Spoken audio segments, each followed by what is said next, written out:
So this is it, everybody. Welcome. This is episode 17 of Storycomic Presents, and I am honored to be talking to the highly acclaimed career game master and world builder Dan Repperger of famous from Fear the Boot. So I gotta say, Dan, is that I've been a fan of your podcast, been listening to it for many years, and I don't know if anybody said this, but I'm gonna make the term that I would consider you like the Aaron Sorkin of game mastering. The Aaron Sorkin of game mastering. I don't know that I'm prepared to go that route, but certainly there are worse people you could have picked. So yeah, I was gonna say, yeah. So I mean, you're the creator and the host of the highly successful Fear the Boot podcast, started in 2006. You have close to 600 episodes already, considering the bonus episodes, right? If you throw in the bonus episodes, it goes much higher than that. Much higher than that. Okay. Much higher than 600, yeah. Okay. And you are also the founder of the Fear the Con, the tabletop role-playing convention that you've all been doing now for how many years? The next live one, I believe, will be the 13th. We're having to do an online one this year because of COVID, right. But the next actual one in person, I believe, will be the 13th. Okay, perfect. Yeah. So, needless to say, you're a giant in the game mastering industry, I would say. Well, I appreciate you saying so. Yeah. And so Dan, we have a lot of people that kind of watch that will that also do a lot of world building and game mastering and probably want to learn more about it. And so what we want to do first is we kind of want to open it up and let people kind of get to know Dan first. So sure. You want to give people a background of who you are? Yeah, okay. So my start in game mastering was actually a pretty natural evolution of other parts of my life. And for anyone that's either currently GMing or wants to GM, I think that this is the way they ought to look at it.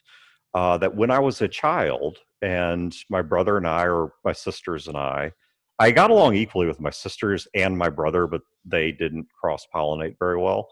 So, but when I would play with them, we would get out our toys, and I would start to create these stories for them that, each little stuffed animal or each little transformer or whatever had its own personality, and there was some kind of story going on. And I'd be sitting in school doodling on my paper, about an idea for a bad guy or something that, cool we could do with it or whatever. And really all role-playing games did was take that same level of imagination, that same level of storytelling, that same wonderment, and give it a structure, put a dispute resolution mechanic to it to encourage deeper and more compelling stories, to create more codified ways for other people to get involved in it, for it to become, a sort of group collaboration as opposed to, just one person sort of saying, oh, let's say Optimus Prime is going through this right now. And so my GMing just kind of came right out of that. My first role-playing game was the fastest Star Trek game, which I got in 1988. And it took me a little bit to, mature and to tell deeper and better stories. But once again, just putting rules to play was pretty easy to do. So I went on game mastering consistently for years and years and years to follow. And then where I picked up with podcasting was I had a friend of mine whose dad owned a human resources consulting firm. And he was reading some, I don't know, one of those crappy magazines that business people read that they care about and no one actually doing the work does. And he was reading through this and apparently saw in there something about how podcasting is the new way to reach out to people. And so he asked me if I could help him figure out this podcasting thing. And I was like, yeah, sure, why not? And the podcast was just awful. But I helped him produce it. And what I realized I wasn't talent on it, I was just producing it. And what I realized in the process of doing it is, wow, this terrible and boring show, I am having so much fun doing. Like, we need to do this. And so I get to talking to my friends like, well, what should we do? Because video games, yeah, get real. Much bigger names than us are doing video games. This is 2006.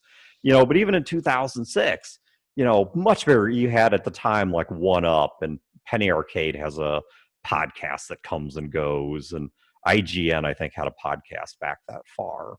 It's like, yeah, we're not going to fit in that space. But what is a much smaller space that we have an opinion on? And that was where we kind of thought, we should do one on role-playing games. And so we then sat down, and I came up with some basic parameters for the show. We're not going to deal with politics or religion because we want to focus on the fun. We're not trying to make this a, hot button sort of show.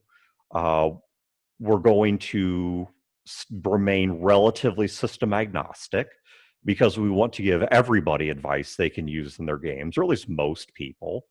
As opposed to just becoming a fan of one thing.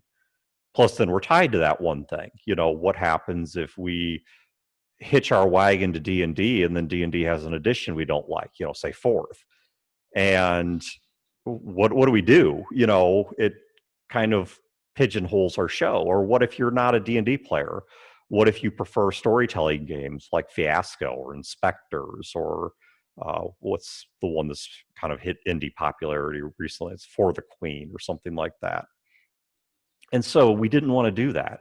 We just wanted to focus on the generalities of how do you structure a compelling story, and then how do you handle the social or interpersonal issues that come up, both when you get that many people sitting together, but also when that many people have a finger in the pie.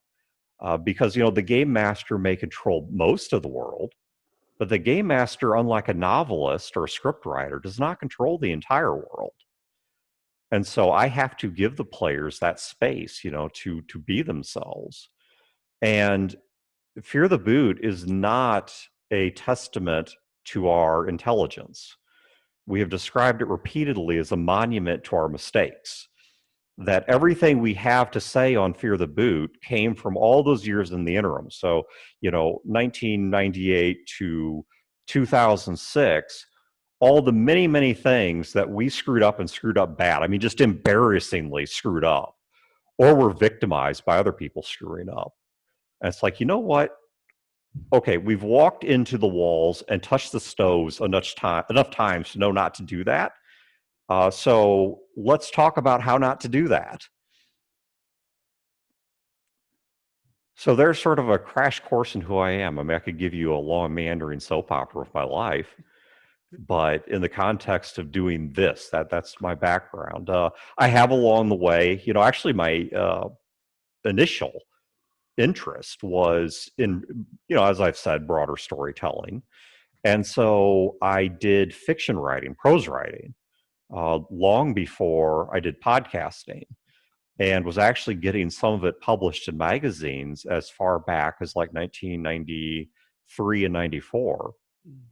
But what I found was that when I went to write a full novel and I sent it to a bunch of agents and, publishers and such, the few that responded, what they wrote back was they said, we like your story and we would publish it. Except, one, it doesn't fit what's popular right now, so it wasn't vampire porn. And two, nobody knows who you are, so we have no sense this is going to sell. And so when I looked at podcasting, not only was it something I wanted to do just for its own sake, because I enjoyed podcasting, I enjoyed gaming, and if tomorrow you cut off my hands and said you could never write again, I would still podcast. But as an ancillary truth, it did provide a way of building that secondary fame or name recognition to then try and leverage into other areas. So get us back to, just wanted to talk, you brought up a couple of good points on your the podcasting, because you've been doing it now for 14 years. Yes, just over 14. Well, if you throw in the human resources podcast, 15 years. Okay. But yeah, if you take that one out, then yeah, about 14 years. And we started just a couple of years after podcasting was created, depending on what you peg as the start of podcasting. And how did it?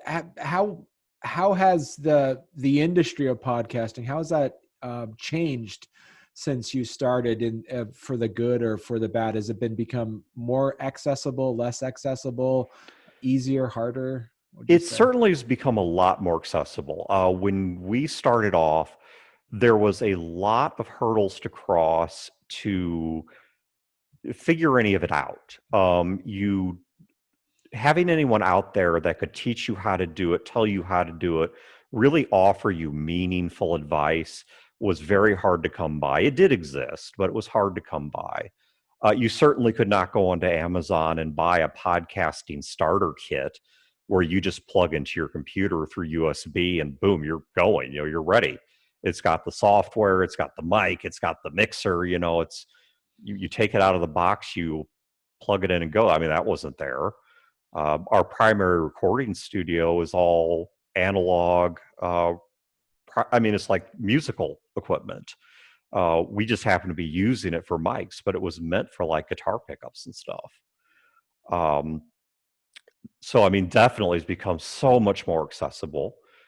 There's a lot more people doing it, which I think is both good and bad. I think the good of that is it means that you too can become a podcaster. And if you stick with it and have a good show and are consistent with it, you can succeed at it. But the bad of it is there's also a lot of crap to dig through. And also, if you are good, you have to be very persistent because it takes a lot longer to get noticed. You know, there's a bit of advice that Penny Arcade gives to people that ask them, how do I get into webcomics? And their first answer is start in 1996. And, that gave them an advantage that you cannot create now.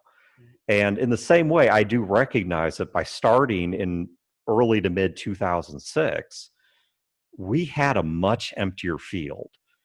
Now the downside is it was a lot less, there were a lot fewer people listening to podcasts. There was a much higher bar of entry.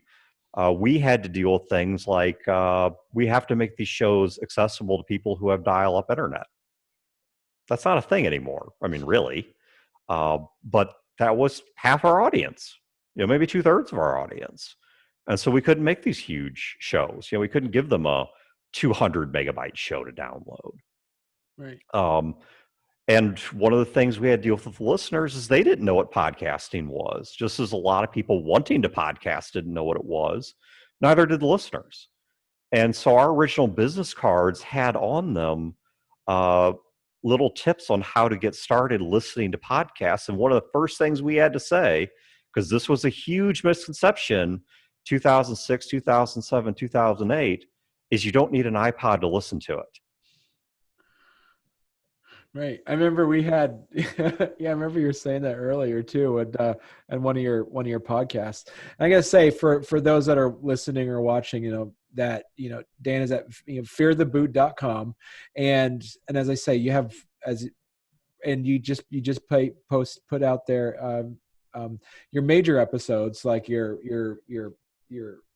masthead episodes. It's I think episode 547 just came out today, and as I say, for those that know podcasting or who are interested in tabletop role playing, it is probably one of the most downloaded role playing themed podcasts that's out there right now.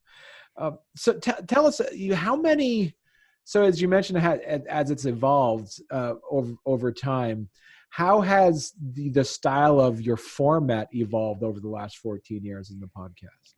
I don't know that it has a whole lot, because one of the things that we did before we started the podcast, and I think it was easier to do then than it is now because of the fact that they were far less pervasive in society, was we did not listen to any other podcasts. We decided that when we do this, we want to have our own intuitive take on what this ought to be. And so back then, most shows, there were a couple that weren't, but the vast majority of shows, they were emulating something else, namely radio. And so their segments were very carefully measured. They had stingers. They had, this news magazine format where for 10 minutes we're going to talk about this, and then for the next 10 minutes we're going to cut over to so and so who's going to talk about something else. And I think one of the most insane extensions of this I heard was in the middle of a podcast. They stopped at the 30-minute mark to do a station ID. And it's like, that is a requirement of the FCC, but you do realize you're not actually a radio station, right? You don't, I mean, if somebody hit play on a podcast and forgets by the 30-minute mark what they're listening to, either they have dementia or you really suck. It's one of the two. But I don't think it was either. I think, once again, they were mimicking what they heard on radio. But when we came into it, we decided, we're just going to take this how it feels intuitively right. And that was to spend roughly an hour, so somewhere between, let's say, 45 minutes and an hour 10, and we are just going to have an open, free-form, honest discussion about something. And it's going to be very round table. We're going to disagree with each other. We're going to make fun of each other, but we're just going to be, not totally over the top. We're not some, NC-17 late night style show. We bleep our profanities and whatever.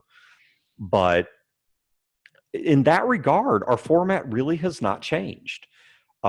We started off pretty early deciding that when we weren't talking about role-playing games, if we talked about movies or something else, we'd make it a bonus episode and name it differently.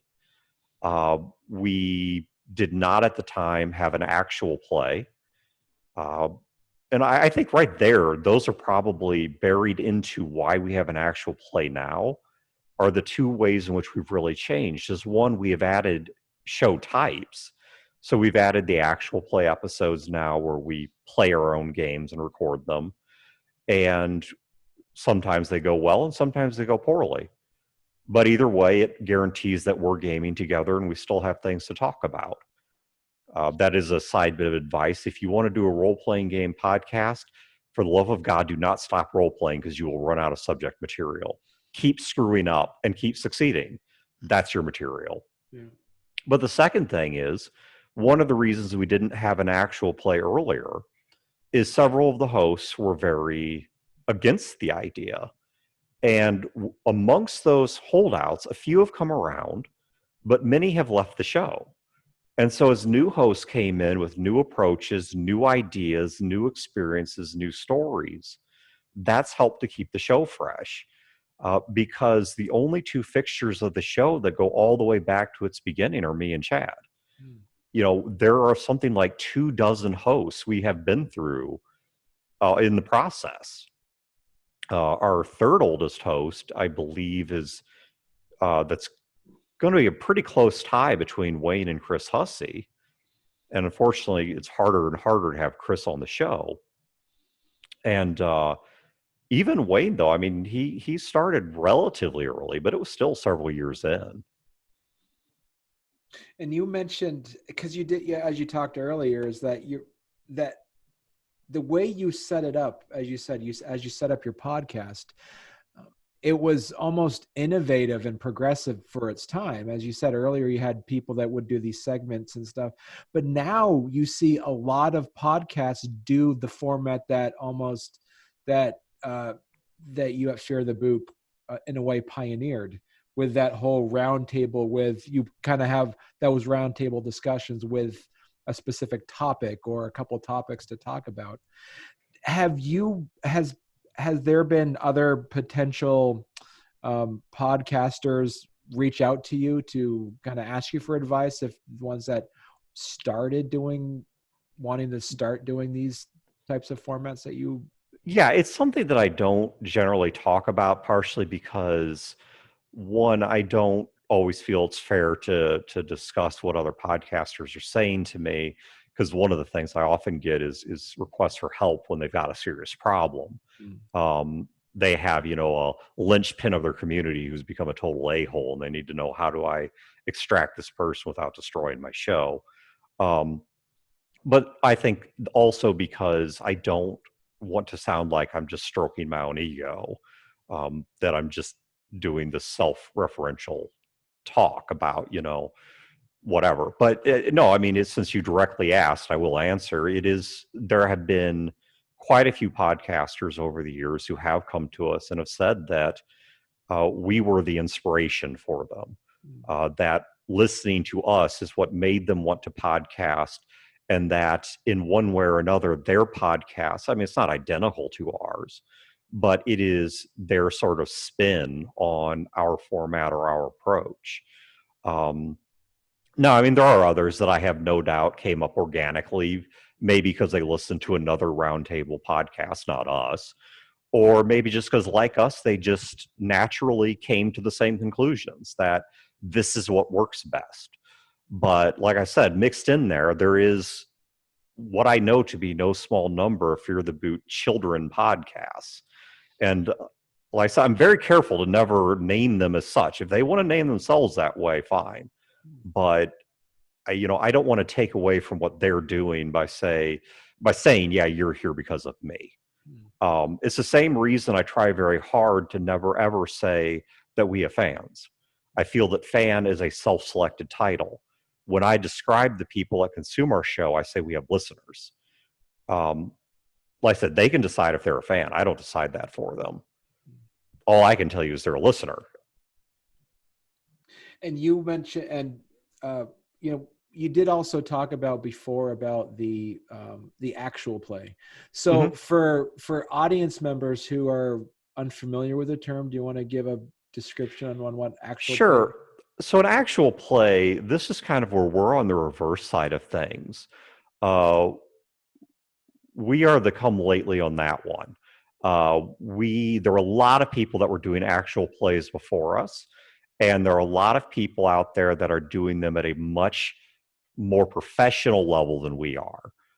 It's something that we came very late to. But what an actual play is you take one or more mics and you put them on the table. And as you are gaming, you record your gaming session. And then what you do with that is some people go through a lot of high production editing where they cut it down and they add in narration and voices and sound effects, and they turn it into almost like a radio drama. Then there's other shows that run it much more in the raw, where they just kind of show you, well, we played a game, here's a recording of it. And we lean very much toward the second type of show, mostly because with the amount of production that we put into the primary show and the fact that we have jobs, families, whatever, we did not have time to also edit these 4-hour gaming sessions. So we had to kind of accept these are going to be in the raw. But having said that, we already do have plans for our second actual play to at least make it a bit more professional. We're going to upgrade the mics we use. We're going to add an intro and outro music. We're going to add some cuts where we tell people who's playing what character. So, and maybe every so often do a story thus far. But once again, you know how we learned this? We didn't pick it up from Critical Role or anyone else. We picked this up from failing and realizing what we were doing wrong. We listened to our own AP and said, you know what? This, and this really works. This, and this really sucks. And so we're going to fix it. We're going to make a second attempt out and do it better.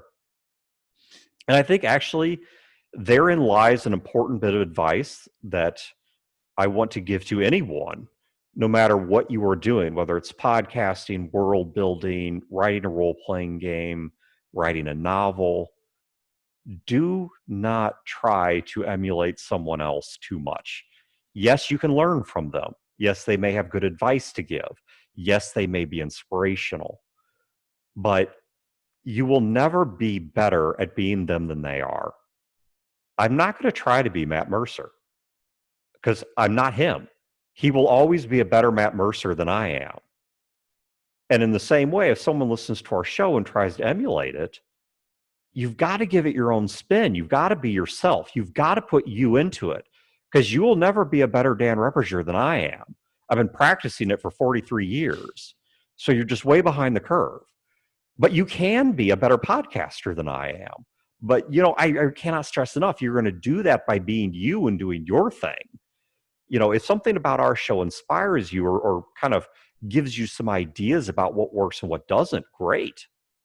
But the shows that have tried the hardest to emulate us have almost universally fallen flat, including there was a show that spun directly off of ours or in a host split, and they fell flat. And so, be you, value you. Don't believe I'm something I'm not. Right. Well, it's almost like you have like spin-offs. So have you ever thought about it? Have you ever thought about like having, like you have like the Fear the Boot network, where having other hosts kind of split off that have your moniker as a part of it? And that's something that's come and gone throughout the years of podcasting. Is there were different podcast networks for a while there. You had the Pulp Gamer network of shows, which we were on at one point. You had the Academy had its own network of shows, which we were part of. Before all that, there was Mike Stackpole and Kat something or other. I forget her last name. They had a network called Penn, the Podcasters Entertainment Network or something like that. But, what really seems to have been true is that it's really unclear what value these networks serve. And so they tend to dissolve. They don't tend to survive. Because let me try and explain why they don't work. So what exactly would the value of a Fear the Boot network be? People finding other shows? Well, I mean, maybe. But people are already doing that mostly through word of mouth, through link wandering, through searching iTunes or, Google's podcasts or whatever. In every survey we looked at, finding another podcast through a shared network was always near the bottom of how people found a podcast. To share hosts? Okay, well, that's a cool thing. We actually do that with several podcasts. We cross over constantly with Gamers Table in particular. And then we have occasional crossovers with Happy Jacks. We've got one that I've been sitting on that actually I need to get back to stew and wrap up planning out right now. And while we're on each other's shows, we bring our talents. We talk about each other's shows. Then we go back to our own shows and say, hey, I just had this great time over on Stu's show or over on Eric's show. And we link to that. Just like what is going to happen here. I'm going to go on my show and say, this is what I took away from this. And we're going to link to this. And we're going to talk about this. Does that make you part of the Fear the Boot network? I mean, you're certainly benefiting from our existence just as I'm benefiting from your existence. But is that really a codified network? Yeah. Well, so then what's next? Do I hold you to a set of standards that if you're under the Fear the Boot brand, I'm guaranteeing that you follow certain rules and produce to a certain standard? Well, these are my friends. What happens when they decide not to do that? Do I really want to get in a yelling match with them over creative differences? Or just let them do their own thing? Yeah, it's almost like it's one of those vestiges of like the late 90s web ring models. Yes, that's exactly what it is. Yeah. It's an audio web ring, and it doesn't work. It doesn't provide any value. Yeah. And the other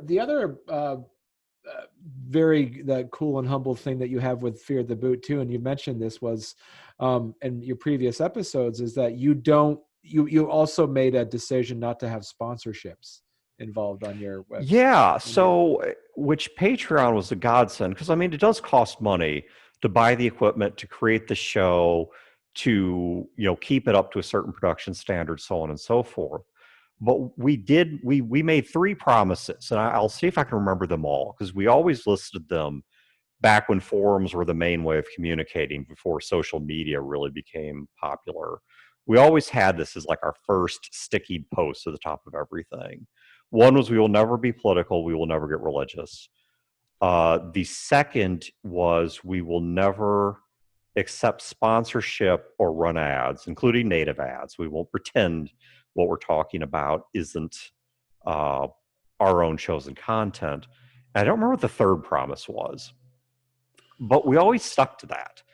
And the reason we did so is because of the fact that we never wanted to send even the illusion that we were somehow being editorially influenced by another party. That if someone wanted to come on our show, it was really because we liked what they were doing or thought they were interesting, not because they slipped us a check. And if we choose to praise or to bash something, we are doing that once again because that's what we really think. And I apologize for the background noise. I cannot control that. There's somebody. It sounds like an ice cream truck. I wish it was. No, it's there's somebody out back. I live in a condo, and there's somebody behind there right now running a leaf blower. Oh. Which, okay, they're walking by. I apologize for that. This is why we record our show, so I can edit this crap out. You take a gamble by doing a live show, and God bless you for it, because this stuff can't be edited. But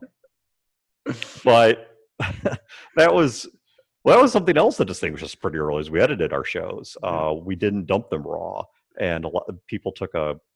But anyways, that's a side topic. But yeah, so we never took that sponsorship because of the fact that we wanted people to believe the show was real and to have no reason to doubt that. And one of the other bits of praise we got real early in our run was just as everybody else was doing news magazines, and we were one of the very few doing a roundtable, we were one of the very few shows that would get on there and make fun of something or say something sucks. And I'm not saying that you want to drive a show on negativity, but how honest are you really being to yourself if you will not get on a show and say you don't like something? Right. Yeah. Or make fun of something, or call somebody out and say, you know what, what's going on with this Kickstarter is shady as hell. Yeah. And I'm not, we're not a drama-driven show. We don't thrive on controversy. That's not what we're about. But, if you can't say that, you're only telling half your opinions. And you did mention your Patreon, and I follow a good amount of Patreons, and I got to say that your Fear the Boot has some pretty robust tiers that you have on there. Yes, actually, that reminded me. I'm sorry. Finish your question, then I'll go on with my grandfatherly meanderings. So I was going to say, so where did you, how much did you have to kind of redo those tiers? What was the decision for those, for any of our audience members who have a Patreon or thinking about doing a Patreon? What were some of the successes and pitfalls that you had creating this as it stands? So when we first started, because that actually reminded me what the third promise was. So the first one was no politics, no religion. The second one was we will not do sponsors or ads. And the third one was we will never paywall our primary content. Mm-hmm. You will never have to pay a penny to hear Fear the Boot's primary shows. That was our third one, which is why all we do on Patreon. Well, I'll come back to that. What do we do on Patreon? I think is a good place to move this. Mm-hmm. When we started it because every show is going to have the people that you can call your super fans, your evangelists, your diehards, whatever you want to call them. But you're going to have those true believers in there that really support you and really want to keep it going. And at first that's going to be your friends and family, but eventually it grows beyond that. And we had people saying, hey, we know that you're spending money doing this. We want to help you with that. Give us some way to donate to you. And for years we told them no, because of the fact that we didn't want to have that appearance. And eventually it was actually another host who sat me down and said, Dan, stop it. Open it up. We're not requiring it, just open it up. So I created one. And honestly, it was terrible, because there was no particular value add to it.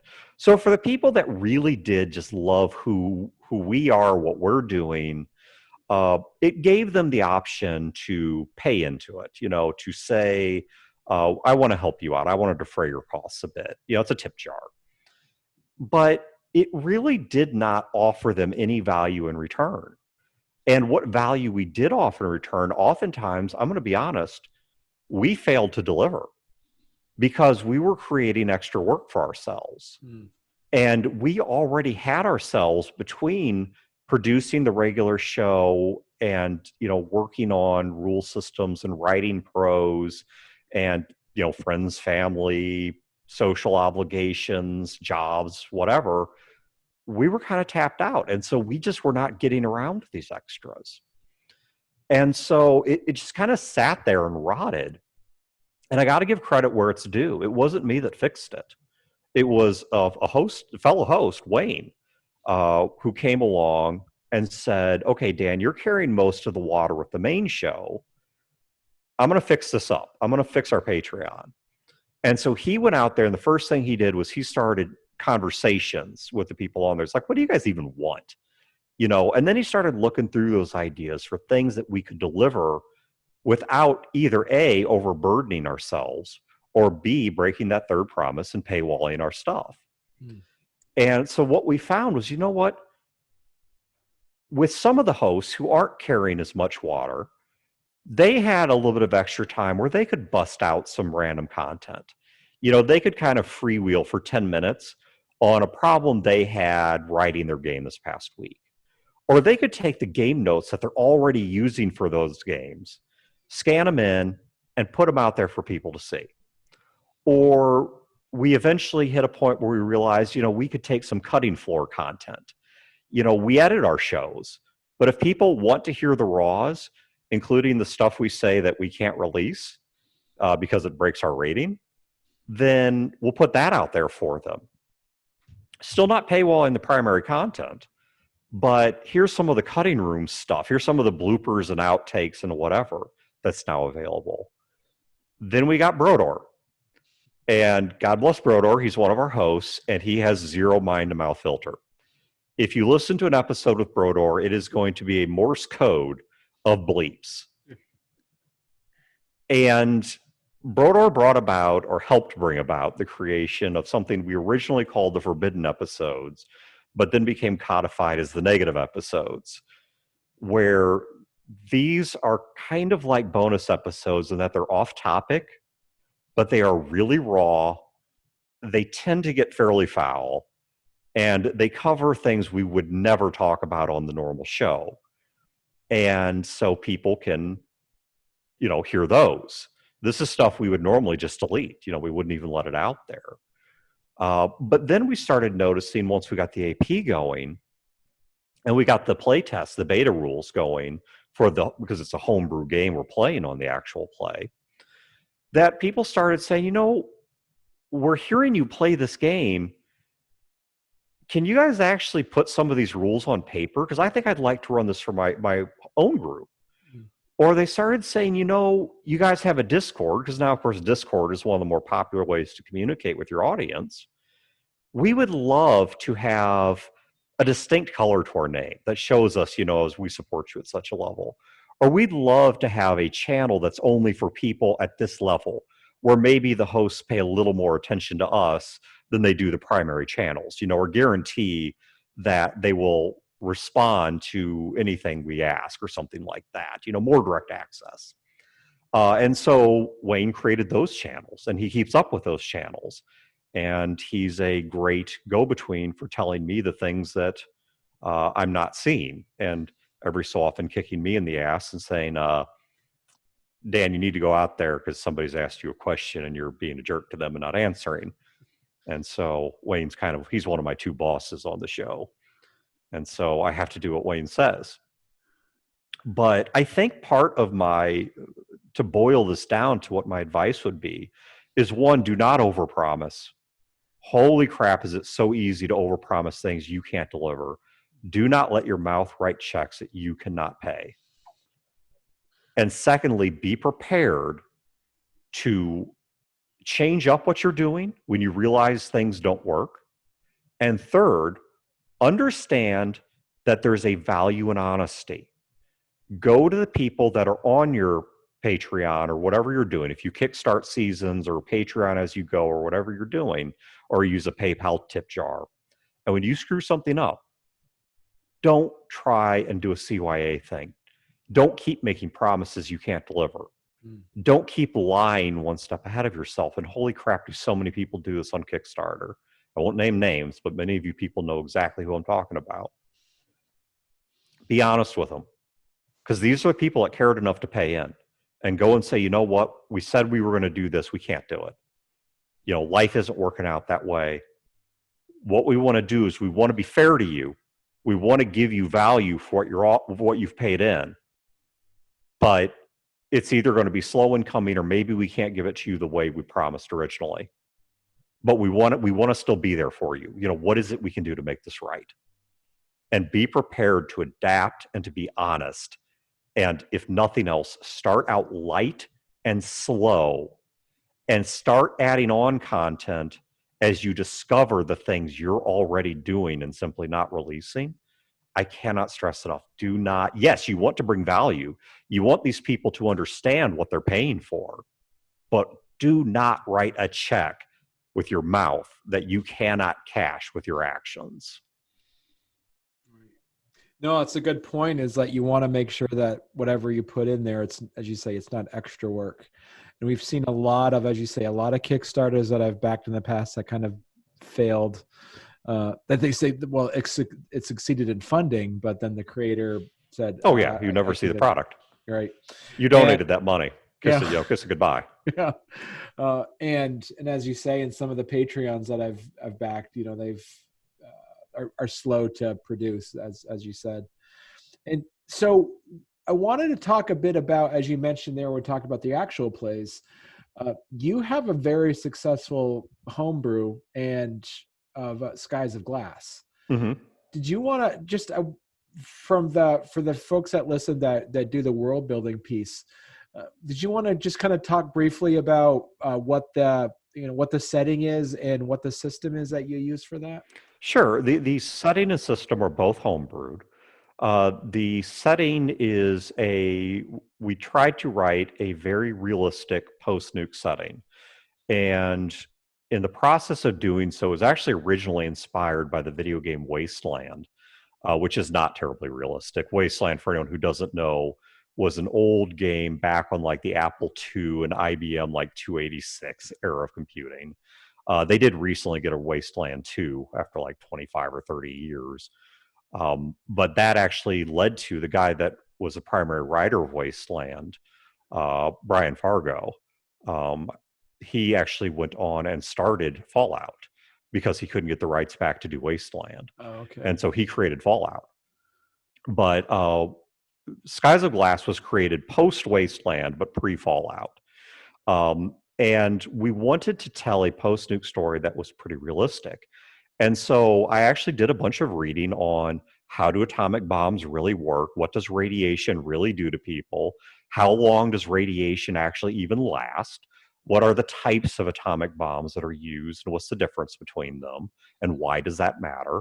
What happens to societies when they collapse, and how do they tend to rebuild after after the mushroom clouds are gone? What happens in the next 72 hours, and then what happens in the next 72 months, and then what happens in the next 72 years? And I could name a bunch of great resources for this research. And we wrote that up, and we started playing it, had a ton of fun with it back in like 1995, and then sat on it. But Chad was always a big fan of it. He always loved it. And he convinced me to pull it off the shelf and run a game of it again. Oh, goodness. I don't remember when. It was Fear the Boot had started by this point, but it was maybe 2008, give or take. And Wayne then, he played in that game. That was actually the first role-playing game he ever played in. He became a big fan of it. And so they convinced me all these years later to run it as an actual play. The rule system I created from scratch because I think the core of any rule system is rules carry an implied setting. And this is an idea we unpack in more detail in our show, but I'll just explain briefly. If you roll one die, so let's say 1d20, the chance of rolling a 1, so a horrible, horrible failure, a 10, so a middling success, and a 20, so great success, they're all equal. Right? Every point on success or failure is equally likely, 5%. So you have a 5% chance of crit failure, 5% chance of crit success, and a 5% chance of rolling a 10 or 11 or whatever you want to call the middle point. Add 2 dice, that's no longer the case. So you take 2d6. Well, you only have, let's say 2d6 instead of 2d20. So on 2d6, 2 6-sided dice, you only have a 1 in 36 chance of rolling a 2 or a 12. But you have a 1 in 6 chance, or 6 in 36 chance of rolling a 7. So it starts to bow at the middle. Mm. You add a third die, and that middle gets even heavier. So what's the difference? Well, if you're running a game like Dungeons and Dragons that is supposed to be about heroic things and big success and big failure, and everything that happens is larger than life, that's what Dungeons and Dragons does. 1d20 works great. But something like Battletech that's meant to be a bit more gritty, a bit more realistic, where it's about maybe slightly above average people doing slightly above average things, but it's not about big damn heroes. Well, suddenly you need that, 2d6, because the very dice you've picked, they tell a different kind of story. Or maybe you get something that's Old West and you feel that a poker deck, it doesn't change anything mathematically, but it just changes the feel at the table to be playing with a poker deck instead of rolling dice. And so when I looked at the systems that were out there, I really didn't feel there was a system that captured all of the things I wanted to do with Skies of Glass, which I don't have time to get into the details of all of that. But so I wrote my own system, and it got rewritten several times. One of the rewrites was not by me, and I was never terribly satisfied with it. But both the first draft of the rules and the later drafts of the rules, including the version we're using now, were ones that I wrote as I was trying to figure out, how do you capture the feel of what I'm trying to tell you in the form of math, and in the form of what you're going to bother having rules for. So you have now the game itself, is that the game that's on skiesofglass.com? I believe so, yes. Or if it's not, I think that may be a very, very light version, because one of the things that Wayne decided to do is we do intend to release Skies of Glass into a full finished publishable form eventually. But in the meanwhile, we are running a beta, and this is where we're going to have to check the Patreon, because I don't actually know off the top of my head, because Wayne's doing a better job with this than I ever was. So I butted out. Is I know he was at least giving early versions of the beta to certain Patreon backers, and I don't know if that's all versions of the beta or just the current version of the beta. So I don't know how he's handling that. But the point is that if you want to throw a few bucks, you will get the current beta of the rules, and we actually have another release that is in progress right now that's going to be an update and a series of additions and corrections to those rules. So yeah, it looks like it's your $3 per month tier has the. Okay, so yeah, I know we tried to keep it. Yeah. We tried to keep it relatively cheap. We weren't trying to fleece people. And are you looking at, because of the industry and it seems fairly successful, are you looking at, once it's ready, would you open that up as a Kickstarter then? Skies of Glass? No, I don't okay. know. And here's why. Or why I probably wouldn't. I'm not going to promise this, but let me tell you why my inclination is no. First of all, Kickstarter has created entirely too much bad taste in too many people's mouths. Yeah, that's true. Now, my other hosts, the other people working on this may talk me out of this and say we need to kickstart this, but my inclination is no. But the second reason is because by the time that we have gotten there, we will have fully developed the rules. Okay, we won't have art or layout, right? But we have the rules fully developed, fully written. And I am inclined to just take out of my own pocket what it takes to push that across the finish line, and to pay the artist, to pay somebody to do layout. Because the writing, look, we did that at first on our own, and the iterations that are coming along, well, it's based on the feedback and play tests, not just from us, but that our Patreon backers are giving. So how right do I feel about charging these people twice? At the very least, I at least owe them a PDF of the rules for free. I mean, I realize a print copy costs money.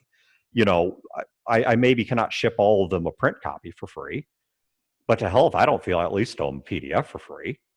And Wayne's probably going to crucify me for all these promises. But will we sell it? Yes, because it costs money to print this stuff.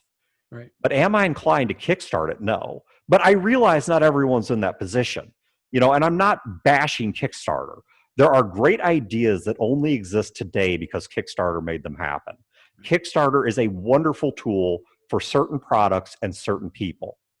But I just don't know that, given the stigma an unfortunate set of people have created for it, I don't know that I want to put my hand in the mud. So, I mean, yeah, because you could, even as you say, you could always make it a print on demand through like Drive-Through RPG as Sure. well. Amazon has a great print on demand service I've used, as does the backing, really the backbone of publishing, goes through. I'm Ingram not blanking out on the name. It's Ingram. Ingram Spark, yeah. And Ingram has a print on demand service through what they call Ingram Spark. They might have changed the name of it on me. It might be Lightning. I don't know. Lightning Source is the old name. I think it's Ingram Spark now. Amazon, they merged it with Kindle. It used to be Create Space. Now it's KDP. But they have one through Kindle that now does print on demand.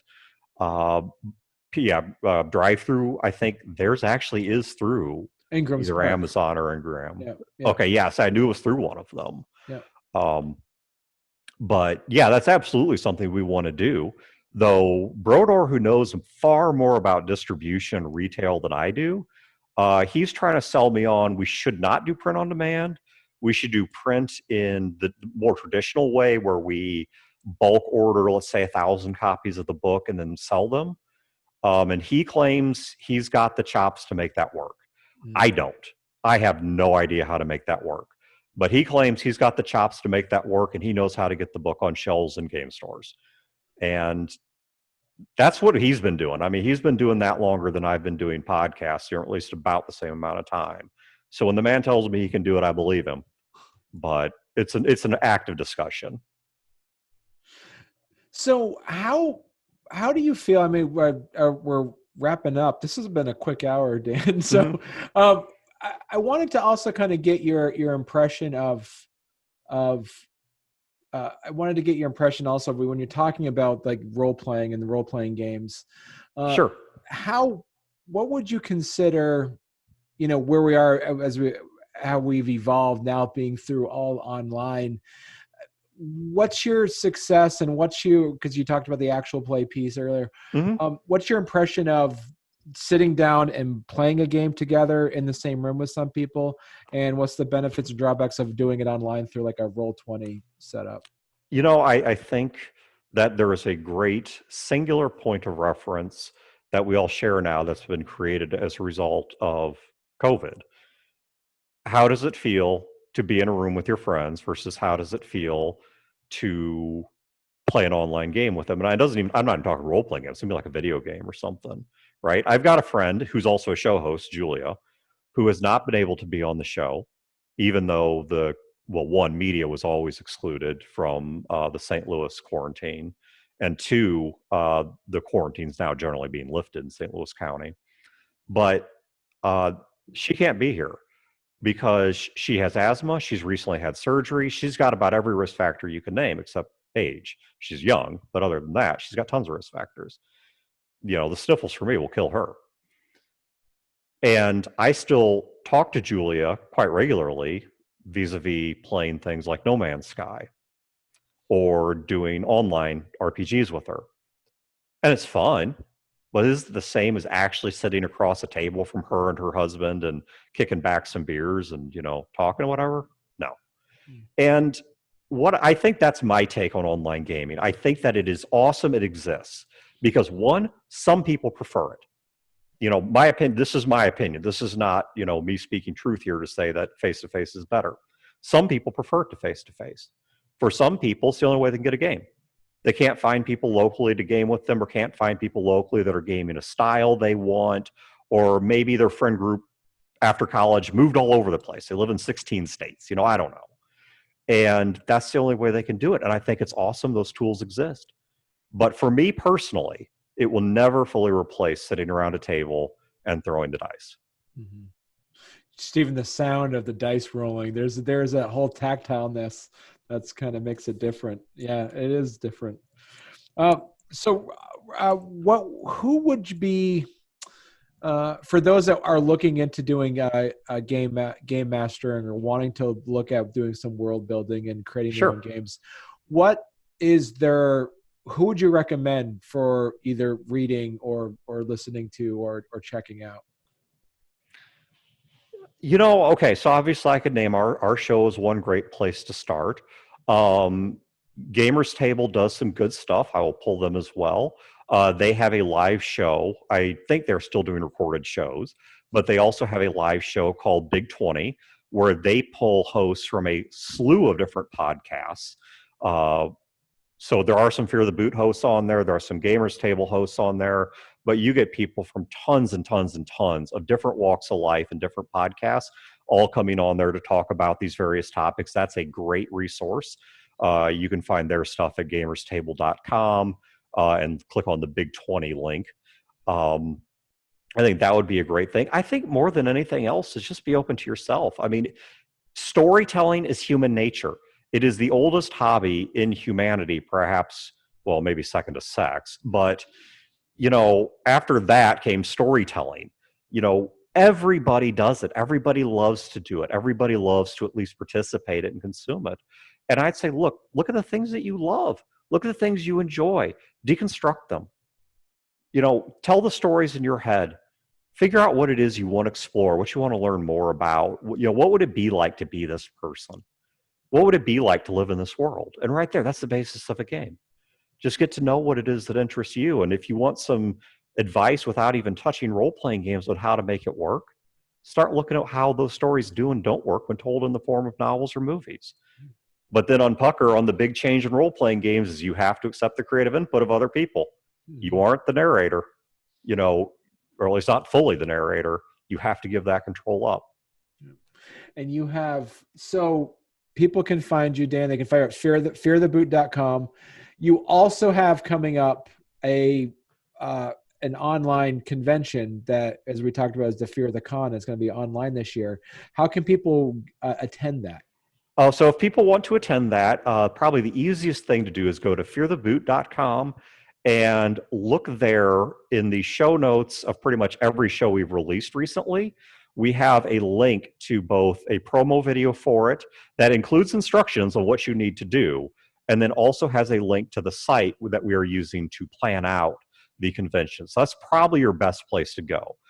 Failing that, I'll double check this after we stop recording, but I believe the convention, well, I know the convention is called fearthecon.com, and I believe fearthecon.com also points to what you need to know. But like I said, probably the best way is feartheboot.com and just look at the links in any recent show. And we've got both the intro video and a link to where we're planning it. So you can find all of it there. And that's on June 19th and 20th. June 19th and 20th, that is correct. And since it's an online con, we're also doing some kind of off-hour slots because we do feel very bad about the amount of Australian listeners we leave out of what we do. And basically what it is that people can sign up and participate in any of the games that are going to be played there. Correct? Yes, that is correct. Okay. All right. Well, thank you very much. Thank you very much, Dan. This has been great. I think for anybody who wants to learn more about game mastering or podcasting or building worlds or building systems, you gave probably a master's class worth of advice in this hour. So I really do appreciate it. Well, thank you, and I appreciate you having me on the show. It's been an honor to be asked. It's been an honor to be here. So thank you very much as well. All right. Thank you very much.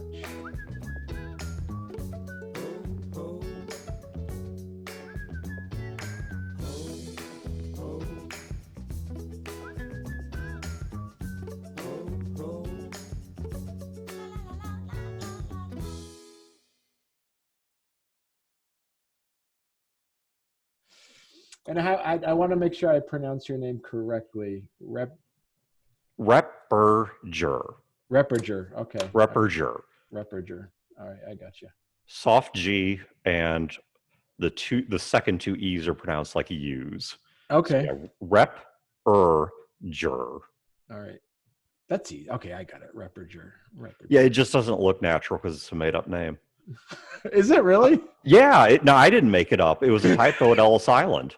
Oh. They think it was originally the Austrian name Rippinger, Uh-huh. but we actually don't know. It's a typo from Ellis Island. I Wow. don't. That's why people can't pronounce it. It doesn't look like anything they've seen before.